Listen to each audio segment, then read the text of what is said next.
ورحمۃ اللہ وبرکاتہ۔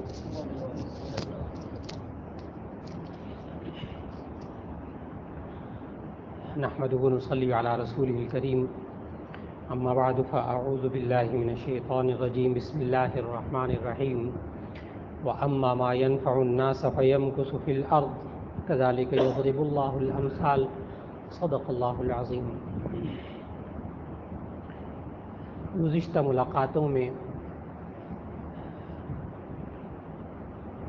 اس بات کا ذکر ہو رہا تھا کہ اللہ رب العزت نے انسان کو معاشرے کے اندر زندگی گزارنے کے دوران کچھ ذمہ داریوں کا پابند فرمایا ہے۔ یہ انسان ان ذمہ داریوں کو جب تک پورا کرتا رہتا ہے تو اللہ رب العزت اس انسان کی زندگی میں خیر و برکت عطا فرماتے ہیں، اسے سکون عطا فرماتے ہیں۔ اور جب انسان خود ان ذمہ داریوں کو پورا نہیں کر پاتا تو اللہ رب العزت پھر اس انسان کو اسی ماحول کے اندر بے سکون کر دیتے ہیں، بے چین کر دیتے ہیں، صرف اس لیے کہ جو ذمہ داریاں اللہ نے اس انسان پر رکھی تھیں یہ انسان ان ذمہ داریوں کو پورا نہیں کر پاتا۔ آج کی نشست میں جس ذمہ داری کا تذکرہ کرنا مقصود ہے وہ یہ ہے کہ ایک انسان اپنے آپ کو معاشرے کا مفید انسان بنائے، ایسا انسان اپنے آپ کو بنائے جس سے دوسرے انسانوں کو فائدہ پہنچتا ہو۔ یہ اللہ تعالیٰ نے انسان کی ذمہ داری قرار دی ہے اس معاشرے کے اندر۔ یہ انسان چاہے کسی بھی فیلڈ سے تعلق رکھتا ہو، کسی بھی میدان سے تعلق رکھتا ہو، کسی بھی پیشے سے تعلق رکھتا ہو، کسی بھی علم یا فن یا کسی ہنر سے تعلق رکھتا ہو، یہ انسان اگر اپنے اعمال سے، اپنے کام سے یہ انسان دوسرے انسانوں کو فائدہ پہنچا رہا ہے تو یہ اپنی ذمہ داری پوری کر رہا ہے۔ ابھی شروع میں سورۃ الرعد کی 13ویں پارے میں سے سورہ رعد اس کی آیت نمبر 17 کی تلاوت کی، اس کا ایک حصہ کہ اللہ تعالیٰ نے ایک مثال دی اس آیت میں، طویل مثال ہے۔ اللہ تعالیٰ نے سمجھایا کہ آسمان سے پانی تو اللہ ہی نازل کرتا ہے، انزل من السماء ماء فسالت اودیۃ، پھر اس میں سے اللہ وادیوں میں پانی کو بہاتا ہے، کچھ سیلاب کی شکل میں بن جاتا ہے اور کچھ پانی ایسا ہوتا ہے کہ جو جھاگ کو اور کچرے کو اور تنکوں کو اور خس و خاشاک کو بہا لے جاتا ہے، باقی صاف چیزیں وہاں رہ جاتی ہیں۔ یہ بھی اللہ کا نظام ہے۔ یہاں تک کہ اللہ رب العزت نے قرآن مجید میں ہے تو انسان کے لیے کتاب ہدایت ہے نا قرآن مجید، اور اس کتاب ہدایت میں اللہ تعالیٰ نے انسانوں کو جو مثالیں دی ہیں وہ انسانوں ہی کو سمجھانے کے لیے مثالیں دی ہیں۔ چنانچہ اللہ تعالیٰ نے یہ پانی کی مثال بیان کرتے ہوئے کہ اللہ آسمان سے پانی نازل کرتا ہے، پھر وہی پانی اس میں سے کچھ لوگ فائدہ اٹھاتے ہیں، کبھی وہ سیلاب کی شکل میں بنتا ہے، لیکن اللہ تعالیٰ نے آیت کے آخر میں فرمایا مثال دے کر وَأَمَّا مَا يَنْفَعُ النَّاسَ فَيَمْكُثُ فِي الْأَرْضِ، اس جملے کو سمجھنا ہے، یہ اس آیت کی مثال کا پورا نچوڑ ہے اس جملے کے اندر، چھوٹا سا جملہ کہ وَأَمَّا مَا يَنْفَعُ النَّاسَ فَيَمْكُثُ فِي الْأَرْضِ، باقی جو چیز انسانوں کو فائدہ پہنچاتی ہے فَيَمْكُثُ فِي الْأَرْضِ، وہ زمین میں ٹھہری رہتی ہے، وہ زمین میں باقی رہتی ہے۔ كَذَلِكَ يَضْرِبُ اللَّهُ الْأَمْثَالَ، اللہ تعالیٰ اسی طرح مثالیں بیان کرتا ہے۔ یہ انسان اپنے عمل سے اپنے قول سے، اپنی زبان سے، اپنے کاروبار سے، اپنے کسی بھی ہنر سے یہ انسانوں کو فائدہ پہنچاتا ہے، اس انسان کا وہ عمل زمین پر باقی رہتا ہے، چاہے وہ انسان دنیا سے رخصت ہو جائے۔ اور نبی صلی اللہ علیہ وسلم نے ایسی باتوں کو صدقہ جاریہ قرار دیا کہ انسان جو دوسرے انسانوں کے لیے مفید کام کرتا ہے، اللہ تعالیٰ اس کے اعمال کو زندہ رکھتا ہے، اور پھر اس انسان کو اپنی زندگی میں بھی اس سے فائدہ پہنچتا ہے۔ اور اگر کوئی انسان اس قابل اپنے آپ کو نہ سمجھتا ہو کہ میں معاشرے میں رہتے ہوئے کسی انسان کو فائدہ نہیں پہنچا سکتا، میں کیا کر سکتا ہوں؟ بعض لوگ ہوتے ہیں وہ یہ جملہ بولتے ہیں، بڑی بے بسی کا اظہار کرتے ہیں، ہوتا سب کچھ ہے، طاقت بھی ہوتی ہے، ہمت بھی ہوتی ہے، جوانی بھی ہوتی ہے، یہ نہیں کہ کچھ ہوتا نہیں، ہوتا ہے، لیکن زبان پہ کیا جملہ لاتے ہیں، جی ہم کیا کر سکتے ہیں، ہم لوگوں کو کیسے فائدہ پہنچا سکتے ہیں، ہم معاشرے کے لیے کیسے مفید ہو سکتے ہیں۔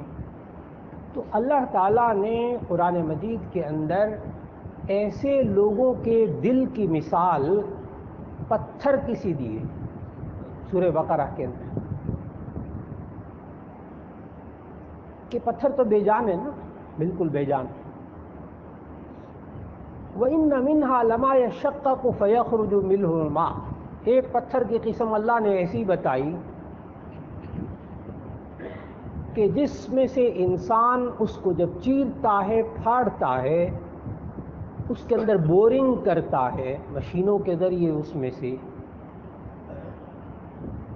فَيَخْرُجُ مِنْهُ الْمَاءُ، اس میں سے پانی نکلتا ہے، وہ بھی انسان کے لیے فائدہ مند ہو جاتا ہے۔ ایک پتھروں کی قسم اللہ نے ایسی بتائی قرآن مجید کے اندر انہی آیات میں سورہ بقرہ کی، وَإِنَّ مِنْهَا لَمَا يَتَفَجَّرُ مِنْهُ الْأَنْهَارُ، بعض پتھر ایسے ہوتے ہیں جن سے نہریں بہتی ہیں۔ اگر آپ نے، یہ جنت کی باتیں نہیں ہو رہی، یہ دنیا کی باتیں ہو رہی، جنت کی نعمتیں تو بہت اونچی، یہ اللہ دنیا کے بارے میں کہہ رہا ہے کہ وَإِنَّ مِنْهَا لَمَا يَتَفَجَّرُ مِنْهُ الْأَنْهَارُ، کہ بعض پتھر وہ ہوتے ہیں جن سے نہریں بہتی ہیں۔ اگر یہ دیکھنا ہو آپ نے تو آپ ان پہاڑی علاقوں میں جائیے، خاص طور پر یہ حسن ابدال وغیرہ اور یہ جو پٹی ہے، اس میں آپ جائیے جہاں پتھروں سے چشمے پھوٹتے ہیں، اور پھر بعض پہاڑ وہاں ایسے ہیں کہ جن کی تہوں کے اندر سے پانی رستا ہے اور آگے چشمے بن کر لوگ اس سے فائدہ اٹھاتے ہیں۔ وہاں اس آیت کا مطلب سمجھ میں آتا ہے تو وَإِنَّ مِنْهَا لَمَا يَتَفَجَّرُ مِنْهُ الْأَنْهَارُ، کہ بعض پتھر وہ جن کو انسان نے پھاڑا نہیں ہے، چیرا نہیں ہے، انسان کے اندر اس نے بور نہیں کیا، انسان نے اس میں سوراخ نہیں کیا، کوئی محنت نہیں کی، کسی انسان کا تعلق اس سے نہیں ہے، لیکن اللہ نے ان پتھروں کو انسانوں کے لیے اتنا مفید بنایا ہے کہ ان میں سے نہریں بہتی ہیں۔ یہ تو بہت ہی اعلیٰ قسم کے پتھر ہوئے نا، کہ جن سے خود بخود نہریں بہتی ہیں، لوگ فائدہ اٹھاتے ہیں۔ اور دوسری قسم کے پتھر کہ وَإِنَّ مِنْهَا لَمَا يَشَّقَّقُ فَيَخْرُجُ مِنْهُ الْمَاءُ، جب ان کو چیرا جاتا ہے، جب ان کو شق کیا جاتا ہے، جب ان کو پھاڑا جاتا ہے تو اس میں سے پانی نکلتا ہے۔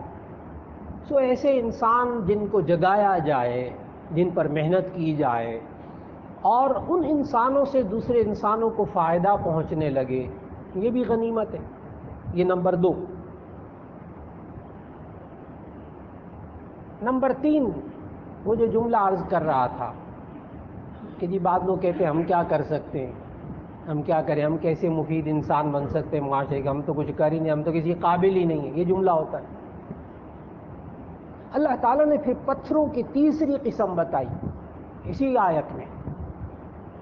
دیکھیے سب سے افضل وہ ہیں جن سے نہریں پھوٹتی خود بخود، انسان کو کوئی کام نہیں، لوگ فائدہ اٹھا رہے ہیں۔ دوسری قسم وہ جن پر محنت کی گئی، جن پتھروں پر، اور ان پتھروں میں سے پانی نکل رہا، 2 قسمیں ہو گئی، یہ قدرے بہتر۔ تیسری قسم اللہ نے بتائی وَإِنَّ مِنْهَا لَمَا يَهْبِطُ مِنْ خَشْيَةِ اللَّهِ، تیسری قسم بعض پتھر وہ ہوتے ہیں جو اللہ کے خوف سے گر پڑتے ہیں کہ انسان اور کچھ نہیں کر سکا تو کم از کم دوسرے انسانوں کو نقصان تو نہ پہنچائے۔ اس کے اندر اگر اللہ کی خشیت، اللہ کا خوف ہوگا تو یہ دوسرے انسانوں کو کم از کم نقصان تو نہیں پہنچائے۔ یہ اللہ نے پتھروں کی تیسری قسم بتائی ہے۔ کاش معاشرے میں انسان یہ تیسری قسم کے ہی بن جائے، یہ تیسری قسم کے ہی بن جائے۔ ہاں، ناشکری نہ کیجیے گا، اس معاشرے میں ایسے انسان ہیں الحمدللہ کہ وَإِنَّ مِنْهَا لَمَا يَتَفَجَّرُ مِنْهُ الْأَنْهَارُ، ان پر صادق آتا ہے کہ واقعی وہ خلق خدا کو فائدہ پہنچاتے ہیں۔ ایسے ڈاکٹر آپ کو معاشرے میں ملیں گے، ایسے معالج آپ کو معاشرے میں ملیں گے کہ جنہوں نے اپنی زندگیاں لگا دی۔ نہ جائیے گا ان ڈاکٹروں کی طرف، خیال نہ لے جائیے گا جن کا کام صرف پیسہ کمانا ہے، جی نہیں، جب آپ اس میدان میں اتریں گے تو آپ کو معلوم ہوگا۔ عدالتی نظام میں چلے جائیں، ججز کو دیکھ لیں، وکلاء کو دیکھ لیں، وہاں آپ اندر اتریں تو ایسے سے آپ کو خدا خوفی والے وکیل ملیں گے کہ ایک بندہ جاتا ہے، وہ کہتا ہے میں نہیں پیسے نہیں ادا کر سکتا، میں ہوں مظلوم۔ آپ جا کر تو دیکھیں کہ ایسے اللہ والے وہاں بیچ میں کھڑے ہوتے ہیں وکیل کہ وہ جناب کوئی فیس نہیں لیتے، کچھ نہیں لیتے، کیس لڑتے ہیں، اس کو جتوا دیتے ہیں، اس کو حق دلوا دیتے ہیں، مانگتے نہیں منہ سے کچھ۔ میں نے کہا ابھی پتھر موجود ہیں جن سے نہریں بہتی، جن سے خلق خدا فائدہ اٹھاتے، اور اگر کم از کم یہ نہیں ہے تو یہ انسان ایسا پتھر تو بن جائے کہ جو اللہ کے خوف سے گر جاتا ہے، یہ انسان سجدے میں تو پڑ جائے، یہ انسان سجدے میں تو پڑ جائے، یہ نماز تو ادا کر لے، کم از کم ایسا انسان بن جائے کہ جس سے دوسرے انسانوں کو نقصان نہ پہنچے۔ اور نبی کریم صلی اللہ علیہ وسلم نے، انسان آج کل علم حاصل کرتا ہے، مختلف قسم کے فنون ہیں، مختلف قسم کی مہارتیں ہیں، میڈیکل کی لائن ہے، انجینئرنگ کی لائن ہے، کمپیوٹر کی لائن ہے، یہ فن اور ہنر ہے۔ یہ انسان قرآن و حدیث کا علم حاصل کرتا ہے، عالم بن جاتا ہے، لیکن آج کل جو علم کو صرف کمانے کا ذریعہ بنا لیا گیا اور وہ انسان صرف بہت بڑی ڈگریاں حاصل کر لیتا ہے لیکن اس سے انسانیت کو فائدہ نہیں پہنچا پاتا، تو پھر نبی صلی اللہ علیہ وسلم کی وہ دعا ذہن میں رکھیے گا کہ نبی صلی اللہ علیہ وسلم نے علم نافع اللہ سے مانگا ہے، فائدہ دینے والا علم۔ اللہم انی اسألک علما نافعا، زمزم پینے والی جو دعا ہے وہ آپ حضرات کے ذہنوں میں ہے، اللہم انی اسألک علما نافعا ورزقا واسعا وشفاء من کل داء، کہ اے اللہ میں تجھ سے فائدہ دینے والا علم مانگتا ہوں، اور اے اللہ میں تجھ سے شفا مانگتا ہوں، اور اے اللہ میں تجھ سے کشادہ رزق مانگتا ہوں۔ تو نبی صلی اللہ علیہ وسلم نے علم نافع، فائدہ دینے والا علم اللہ سے مانگا، اور جو علم فائدہ نہ دے، ڈگریاں حاصل کر لی، یہاں تک کہ عرض کروں گا کہ علم دین حاصل کر لیا، قرآن پڑھ لیا، قرآن حکیم کا ترجمہ پڑھ لیا، لیکن اپنے ساتھ اس عمل کو منسلک رکھا اور لوگوں تک فائدہ نہ پہنچایا، اور خود جو پڑھا اس پر عمل نہ کیا، تو یہ علم غیر نافع ہے۔ انسان علم حاصل کرے، اس پر خود بھی عمل نہ کرے، دوسروں تک بھی وہ علم نہ پہنچائے، یہ علم غیر نافع ہوتا ہے، اور یہ اتنا برا ہوتا ہے کہ میں عرض کر رہا ہوں پڑھے لکھے لوگ جو دوسروں کو فائدہ نہیں پہنچاتے، ان کے پاس یہ علم غیر نافع ہے. اور یہ اتنی بری چیز ہے کہ نبی صلی اللہ علیہ وسلم نے جن چیزوں سے پناہ مانگی ہے ان میں سے ایک یہ بھی ہے. نبی صلی اللہ علیہ وسلم نے جن چیزوں سے پناہ مانگی، ایک دعا ہے، اللہم انی اعوذ بک من علم لا ينفع ومن قلب لا يخشع ومن دعاء لا يسمع، اور ایک روایت میں ہے وفی نفس لا تشبع ومن نفس لا تشبع. کہ 4 چیزوں سے پناہ مانگی نبی صلی اللہ علیہ وسلم. اللہم انی اسألوک، اللہم انی اعوذ بک من علم لا ينفع، اے اللہ میں ایسے علم سے پناہ مانگتا ہوں جس سے فائدہ نہ ہوتا. اور فائدے میں یہاں محدثین نے تشریح میں لکھا کہ سب سے بنیادی چیز یہ ہے کہ انسان جو پڑھے اس کے مطابق عمل بھی کرے. جو انسان علم حاصل کرے اس کے مطابق عمل بھی کرے، وہ علم نافع. یہ علم دوسروں تک پہنچائے، یہ علم نافع ہے. یہ انسان دوسروں کو فائدہ پہنچا رہا ہے. نبی صلی اللہ علیہ وسلم نے جن 4 چیزوں سے پناہ مانگی ان میں غور کیجئے گا ذرا، تاکہ ان 4 چیزوں سے بچنے کی کوشش ہو. اللہم انی اعوذ بک من علم لا ينفع، اے اللہ میں پناہ مانگتا ہوں تیری ایسے علم سے جس سے فائدہ نہ ہو. ومن قلب لا یخشع، نمبر 2 ومن قلب لا یخشع، اور ایسے دل سے پناہ مانگتا ہوں جس دل کے اندر خوف خدا نہ ہو. نمبر 3 ومن نفس لا تشبع، ایسے نفس سے پناہ مانگتا ہوں جس کا پیٹ ہی نہیں بھرتا. یہ بھی مل جائے، وہ بھی مل جائے، وہ بھی مل جائے، اس سے بھی چھین لوں، اس کا حق بھی مار لوں، اس کا حق بھی مار لوں، بہن کا حق بھی مار لوں، بھائی کا حق بھی مار لوں، یتیموں کا حق بھی مار لوں، فلاں کا حق بھی مار لوں. نہیں بھرتا پیٹ. یہ انسان آج جب نقصان پہنچانے پہ آتا ہے تو یہ ایسا انسان بن جاتا ہے کہ اس انسان کا پیٹ نہیں بھرتا. یہ معاشرے کا وہ انسان ہوتا ہے جس سے لوگوں کو فائدہ کبھی نہیں ہوتا. اور نبی صلی اللہ علیہ وسلم نے ایسے انسان سے پناہ مانگی. من نفس لا تشبع، ایسے نفس سے پناہ مانگتا ہوں جو سیر نہیں ہوتا، جس کا پیٹ نہیں بھرتا. لیکن نبی صلی اللہ علیہ وسلم نے بتایا ہے، ایک راستہ بتایا ہے جس سے پیٹ بھرتا ہے. ایک راستہ بتایا ہے جس سے پیٹ بھرتا ہے.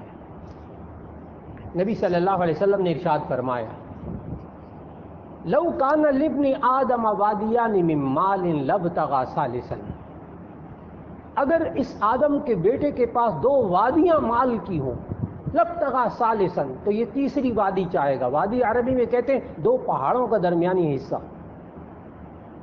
اتنا مال ہو اس انسان کے پاس، 2 پہاڑوں کا درمیانی حصہ بھرا ہوا مال ہو، لابتغى ثالثا، یہ ایک اور وادی چاہے گا، یہ ایک اور مجھے مل جائے. میں عرض کر رہا تھا نبی صلی اللہ علیہ وسلم نے پیٹ بھرنے کا ایک راستہ بتایا ہے، ایک طریقہ بتایا ہے، ایک صورت بتائی ہے. فرمایا ولا يملأ جوف ابن آدم الا التراب. لا يملأ، جملے کو سمجھیے گا، لا يملأ جوف ابن آدم الا التراب، کہ اس آدم کے پیٹ کو نہیں بھر سکتی مگر قبر کی مٹی. جب یہ پیٹ کے اندر چلی جائے گی اسے سکون ہو جائے. اور اس سے بہتر یہ ہے کہ جب تک اللہ نے اس انسان کو زندہ رکھا ہے یہ انسان اپنے اعمال سے دوسرے انسان کو فائدہ پہنچائے. یہی ایک حل ہے. اس کو جو اللہ نے پیسہ دیا ہے اس سے فائدہ پہنچائے. اس انسان کو جو اللہ نے علم دیا ہے اس سے دوسرے انسانوں کو فائدہ پہنچائے. حتیٰ کہ اس بندے کو اگر قرآن حکیم ناظرہ بھی پڑھنا آتا ہو تو یہ دوسرے انسانوں کو فائدہ پہنچائے. آپ حضرات میں سے کتنے بزرگ حضرات ایسے موجود ہوں گے کہ جنہوں نے اپنے بچپن کے اندر دیکھا کہ خواتین گھروں میں قرآن ناظرہ قرآن حکیم پڑھنا جانتی اور شام کے وقت میں بچوں کو بلایا، محلے کے بچوں کو بلایا اور قرآن پڑھاتی تھی.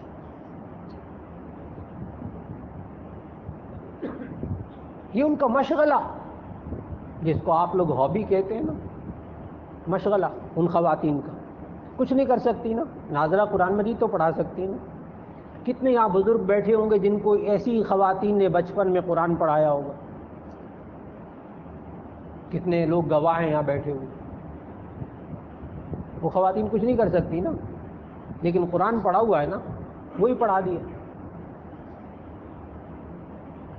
پھر یہ قرآن حکیم پڑھے ہوئے جن کو آپ نے ناظرہ پڑھا دیا، حفظ کروا دیا، جن کو ترجمہ پڑھا دیا،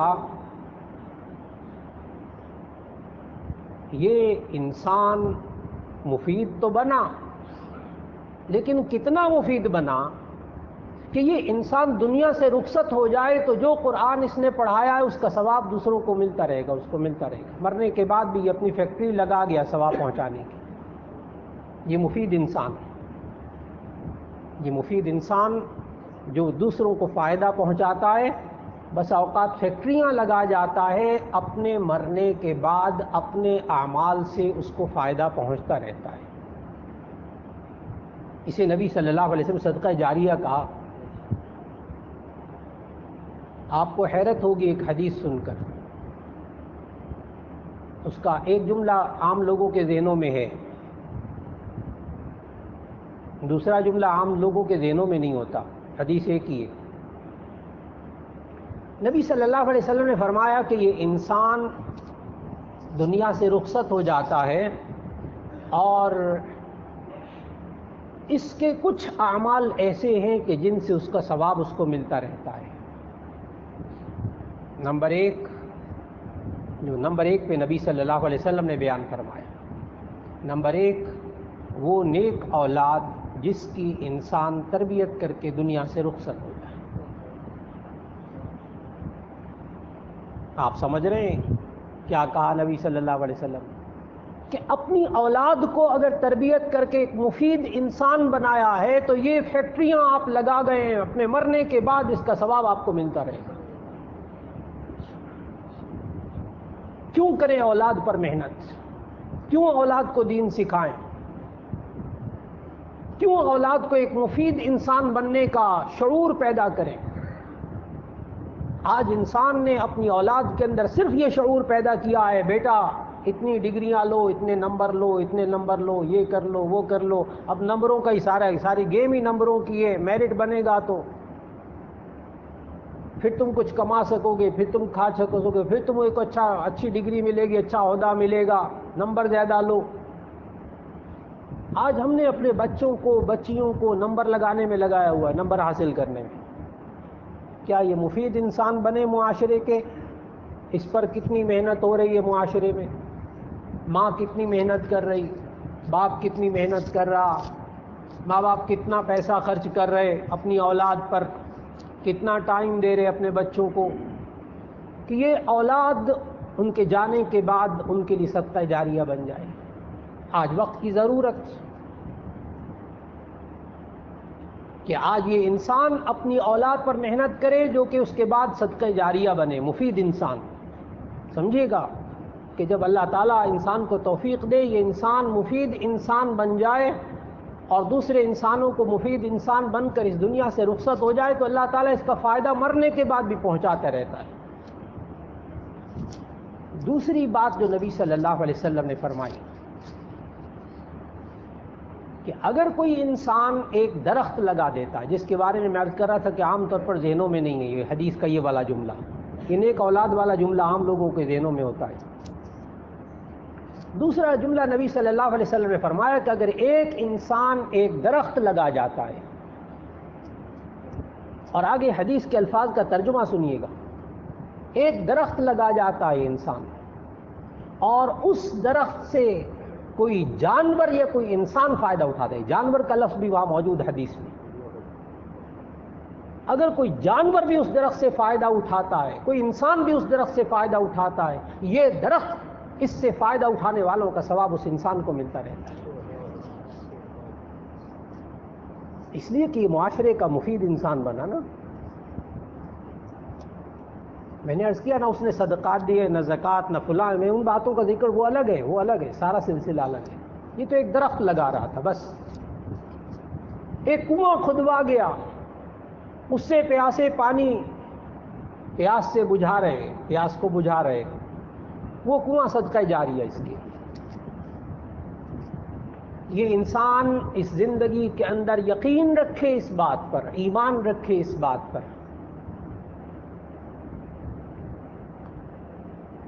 کہ اگر کوئی انسان دوسرے انسان کی مدد میں لگا رہتا ہے، وہ انسان جو دوسرے انسانوں کو فائدہ پہنچاتا ہے، نبی صلی اللہ علیہ وسلم کا ارشاد کیا ہے؟ دیکھیے، ہمارے معاشرے میں ہر سمجھدار انسان کہتا ہے میں ایک اچھا انسان بننا چاہتا ہوں۔ ہر باشعور انسان، بزرگ ہو، نوجوان ہو، گھر میں خاتون ہو، بچی ہو، ہر ایک یہ چاہتا ہے اللہ مجھے ایک اچھا انسان بنا دے۔ اور نبی صلی اللہ علیہ وسلم نے بہترین انسان کس کو قرار دیا؟ ایک تو یہ فرمایا کہ خیرکم من تعلم القرآن وعلمہ، خیرکم من تعلم القرآن وعلمہ، تم میں سے بہترین وہ شخص ہے جو قرآن حکیم سیکھے اور سکھائے۔ آج یہ انسان قرآن حکیم سیکھتا سکھاتا ہے، اللہ کے نزدیک بہترین انسان ہے۔ اور پھر یہ انسان اگر ایسا انسان بن جائے کہ لوگوں کو کسی بھی طریقے سے فائدہ پہنچائے، تو نبی صلی اللہ علیہ وسلم نے فرمایا خیر الناس من ينفع الناس۔ ایک چھوٹا سا جملہ ہے، ذہن میں رکھ لیجئے، خواتین کو بتائیے، مردوں کو بتائیے، بچوں کو بتائیے، یہ حدیث، چھوٹی سی حدیث کہ بیٹا خیر الناس من ينفع الناس، لوگوں میں سے بہترین انسان وہ ہوتا ہے جو لوگوں کو فائدہ پہنچاتا ہے۔ خیر الناس من ينفع الناس، لوگوں میں سے بہترین انسان وہ ہے جو لوگوں کو فائدہ پہنچاتا ہے۔ آج انسان اگر بہترین انسان بننا چاہتا ہے تو لوگوں کو فائدہ پہنچائے۔ آج لوگ معاشرے میں بسا اوقات ایک جملہ کہتے ہیں، یہ فتنوں کا دور ہے، اتنی معاشرے میں غلاظتیں، اتنی گندگیاں ہیں، اتنا فلاں ہیں، اتنا فلاں ہیں، کام خیر کے معاملات کو تلاش کریں۔ مولانا آپ کیسی کیسی باتیں کرتے ہیں، کیسے سبز باغ دکھا رہے ہیں آپ، کوئی خیر کا پہلو ہمیں نظر نہیں آتا، معاشرہ شر سے بھرا ہوا ہے۔ اس لیے ہم دوسرے انسانوں کو فائدہ نہیں پہنچاتے۔ یہ جملہ ہے بہت قابل لوگوں کا۔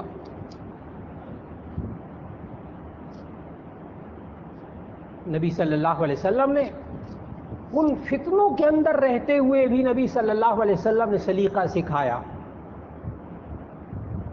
نبی صلی اللہ علیہ وسلم نے سمجھایا کہ اگر فتنوں کا دور ہو، جامع ترمذی کی حدیث ہے جس کا ترجمہ عرض کر رہا ہوں، کہ اگر فتنوں کا دور ہو تو اس انسان کو دو کاموں میں سے ایک کام کرنا چاہیے۔ یا تو یہ انسان، حدیث کے الفاظ کا ترجمہ، یا تو یہ انسان گھوڑے پر سوار ہو اور اپنی طاقت کو استعمال کرے اور ان فتنوں کو ختم کر دے۔ ایک تو یہ فرمایا، یا تو انسان گھوڑوں پر سوار ہو جائے اور اپنی طاقت سے ان فتنوں کو ختم کر دے، یا تو یہ کر لے، اور یا یہ انسان فتنوں کے دور میں اپنے آپ کو بچا کر کنارہ کش کر لے، ایک کنارے میں ہو جائے ان فتنوں سے اپنے آپ کو بچا کر۔ یہ دو طریقے بتائے نبی صلی اللہ علیہ وسلم۔ اور عجیب بات عرض کرنے لگا ہوں کہ آج ہمارے معاشرے میں بہت اچھے پڑھے لکھے قابل انسان کہلانے والے، جن سے لوگوں کو فائدہ نہیں پہنچتا، وہ کیا حرکت کر رہے ہیں؟ وہ کہہ رہے ہیں مولانا فتنوں کا دور ہے، اتنے فتنے، گھر میں فتنے، بازار میں فتنے، کاروبار میں فتنے، فلاں میں فتنے، آفس میں فتنے۔ بس ان فتنوں میں خود بھی شامل ہو گئے، ان فتنوں میں خود بھی شامل ہو گئے۔ سب سے بڑا نقصان یہ ہو رہا ہے، وہ جو دو طریقے نبی صلی اللہ علیہ وسلم نے بتائے تھے، ان دو طریقوں میں سے ایک طریقہ اختیار کرنے کے بجائے وہ جو تیسرا طریقہ اختیار کیا ہے وہ مہلک طریقہ ہے، وہ نقصان دہ طریقہ ہے۔ ان فتنوں میں انسان، ان غلط کاموں میں انسان شریک نہ ہو، یا تو ان کو ٹھیک کرنے کے لیے سامنے آ جائے، ایک مفید انسان بنے گا، اور یا کنارہ کش ہو جائے ان فتنوں سے، ان فتنوں میں خود تو نہ پڑے، تب بھی یہ مفید انسان ہوگا، تب بھی یہ مفید انسان ہے۔ میں نے عرض کیا اگر کسی انسان سے فائدہ نہیں پہنچتا، سمجھتا ہے میں کسی کو کچھ فائدہ نہیں پہنچا سکتا، تو اللہ کے بندے کسی کو نقصان بھی تو نہ پہنچا۔ آج یہ انسان معاشرے میں رہتے ہوئے، نوجوان خاص طور پر نوجوانوں سے عرض کروں گا، کوئی بیمار ہوتا ہے، آج نوجوان بسا اوقات ہسپتالوں میں ہوتے، گھروں میں عزیز و اقارب بھی ہوتے ہیں، لیکن کوئی خون دینے کے لیے آگے نہیں بڑھتا، بیمار ہے اپیل کر رہے ہیں، فلاں کر رہے ہیں، دائیں بائیں سے خرید لیتے ہیں بوتلیں، لیکن گھر کے نوجوان، گھر کے رہنے والے، خاندان کے افراد، لیکن اگر قرآن مجید کی ایک آیت آپ پڑھ لیں کہ من احیاہا فکأنما احیا الناس جمیعا، جو بندہ ایک انسان کو زندہ رکھنے کی کوشش کرتا ہے گویا کہ اس نے پوری انسانیت کو زندہ کیا۔ یہ ذہن میں رکھیے گا کہ زندگی دینے والا اللہ ہے، موت دینے والا اللہ ہے۔ یہ انسان نہ زندگی دے سکتا ہے نہ موت دے سکتا ہے، لیکن ایک انسان زندگی دینے کا سبب بنتا ہے تو گویا کہ پوری انسانیت کو اس نے زندگی دی، زندگی دینے والا اللہ۔ لیکن اللہ یہ کہہ رہا ہے قرآن مجید میں کہ من احیاہا فکأنما احیا الناس جمیعا، جس نے ایک ذات کو زندہ رکھنے کی کوشش کی، ایک انسان کو زندہ رکھنے کی کوشش کی، اس نے پوری انسانیت کو زندہ رکھنے کی کوشش کی۔ آج یہ انسان اپنے اعمال سے کم از کم ایسی حرکتیں تو نہ کرے جس سے دوسرے انسانوں کو نقصان پہنچتا ہے، اپنے آپ کو معاشرے کا مفید انسان بنا لے یہ انسان، اور اس ایمان کے ساتھ بنائے۔ جب بھی انسان معاشرے میں رہے، اپنے گھر کے اندر رہے، ایک مفید انسان بننے کی کوشش کرے۔ یہ انسان اپنے ہم سفر ساتھیوں کے ساتھ سفر کر رہا ہے، ایک مفید انسان بننے کی کوشش کرے۔ یہ انسان ایک آفس میں کام کرتا ہے، ایک دفتر میں کام کر رہا، وہاں ایک مفید انسان بننے کی کوشش کرے۔ یہ انسان معاشرے میں کہیں کاروبار کر رہا تو کاروبار کے اندر اپنے آپ کو مفید انسان بنانے کی کوشش کرے۔ معاشرے کے انسان ایسے انسان کو زہریلا انسان نہ سمجھتے کہ بچو اس انسان سے، یہ ڈستا ہے، یہ ڈستا ہے، دوسروں کو تکلیف پہنچاتا ہے۔ کاش کہ آج انسان اپنے گھروں میں رہتے ہوئے، معاشرے میں رہتے ہوئے ایسا ڈسنے والا انسان نہ بنے، ایک لوگوں کو فائدہ پہنچانے والا انسان بن جائے، اور اس یقین کے ساتھ کہ جو بندہ معاشرے میں دوسرے انسانوں کو فائدہ پہنچانے والا انسان بنتا ہے، آخر میں حدیث عرض کرنے لگا ہوں، انسان زندگی میں اس پر ایمان رکھے، زندگی میں ایمان رکھے۔ جامع ترمذی کی حدیث ہے، جامع ترمذی کی حدیث ہے، اور اس پر ایمان رکھے بندہ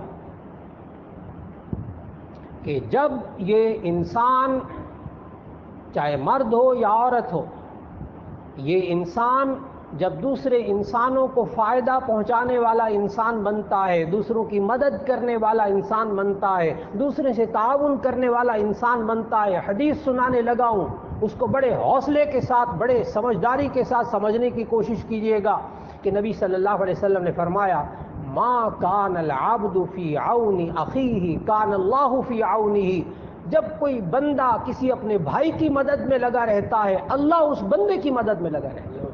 میں نے کہا کاش ایمان آ جائے اس بندے کے اندر کہ اگر میں مفید انسان بنوں گا، اپنے اعمال سے دوسروں کی مدد کروں گا، دوسروں سے تعاون کروں گا، تو اللہ تعالیٰ میرا مددگار بن جائے گا، اللہ مددگار۔ یہ انسان آج دنیا میں کہتے ہیں نا فلاں کا کام کر دوں میرے ساتھ تعاون کرے گا، مدد کرے گا۔ اللہ کے بندے، یہ انسان دوسرے انسانوں کے ساتھ خیر کے ساتھ وقت گزارے، اپنے قول سے، اپنے عمل سے دوسرے انسانوں کو نقصان نہ پہنچائے، فائدہ پہنچانے کی کوشش کرے، اپنے گھر کے اندر مفید انسان بن جائے، اپنے ادارے کے اندر مفید انسان بن جائے، کاروبار میں مفید انسان بن جائے، اپنے دوستوں کے لیے مفید انسان بن جائے، اپنے رشتہ داروں کے لیے مفید انسان بن جائے، اور جو علم آتا ہے وہ علم دوسروں کو سکھانے کی کوشش کرتا رہے، اور اس پر ایمان رکھے کہ ما کان العبد فی عون اخیہ کان اللہ فی عونہ، کہ جو بندہ کسی دوسرے کی مدد میں لگا رہتا ہے، اللہ اس کی مدد میں لگا رہتا ہے۔ اور جب انسان یہ مفید کام کر کے ایک اولاد کو تعلیم دے کے، ایک دوسروں کو تعلیم دے کے، ایک دوسروں کو قرآن کی تعلیم دے کے، دین سکھا کر، دین کی باتیں سکھاتا ہوا یہ انسان دنیا سے چلا جائے، تو نبی صلی اللہ علیہ وسلم نے فرمایا کہ یہ انسان خود تو دنیا سے چلا جاتا ہے، لیکن اس کے نامہ اعمال میں یہ فیکٹریاں لگی ہوئی ہیں ثواب پہنچانے والی، یہ انسان صرف درخت لگا جاتا ہے، اس درخت سے کوئی جانور بھی فائدہ اٹھاتا ہے تب بھی اس انسان کو اس کا فائدہ پہنچتا رہتا ہے۔ اللہ رب العزت ہمیں معاشرے کے اندر رہتے ہوئے ایک نقصان دہ انسان بننے کے بجائے ایک مفید انسان بننے کی توفیق عطا فرما دے۔ وآخر دعوانا ان الحمد للہ رب العالمین۔